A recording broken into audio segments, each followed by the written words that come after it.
저는 이제 전에 그 이윤성 검사 때문에 이게 그 조사위원회가 있었잖아요, 진상에. 네.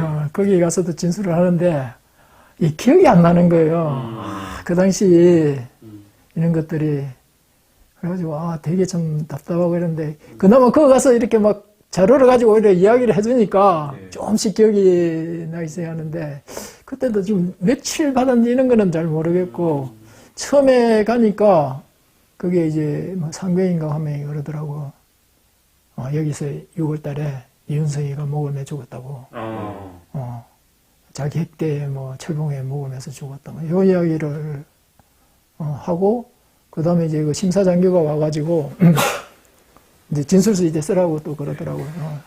그래서 이제 제가 생각할 때 이 기록들이 어떻게 남는지를 한번 보려고 연대에서 그 진술 그거 할 때는 내가 재수할 때 1차를 서울대에서 봤다 뭐 이렇게 써놨었거든요. 네. 그래가지고 이제 여기 와서 일단 고대 봤다 뭐 이렇게 떨어질 때 네. 그래 했더니 왜 이렇게 그때하고 이렇게 다르게 썼냐고 그러더라고. 그러니까 이게 뭔가 이렇게 자료를 남기고 있다는 것들은 계속 관리하고 있다는 건 알았는데 뭐 그냥 그 제가 받았던 거는 그 또 나의 성장기 그거 쭉 써라 그래가지고 그거 쓰고 그 당시에 이제 또 책이야 그 전두환 가는 책이 그 한강에서 북악까지 있는 책이 하나 있었어요.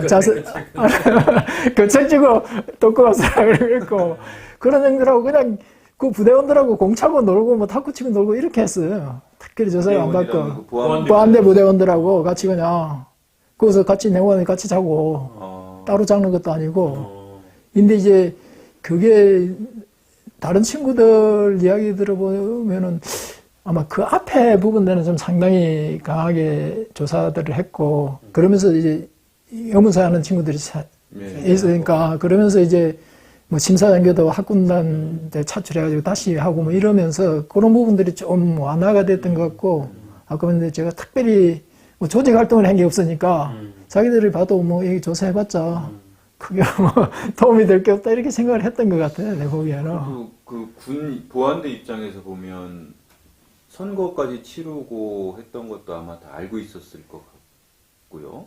그리고 이제 법대에서 이제 오픈돼서 활동을 하신 거잖아요. 그렇죠. 그러니까 오픈이었지. 이제 리더로 활동을 하고 있는 것도 알고 있었을 것 같은데 저런 거는 영향이 없었습니까? 그 앞에 이윤성 의문사 건 같은 경우가 바로 직전이었어요. 예, 그러니까 그런 것들 때문에 조사가 좀 전체적으로 좀 그렇게 심하지 않게 하지 않나 이런 생각은 좀 하고 있지.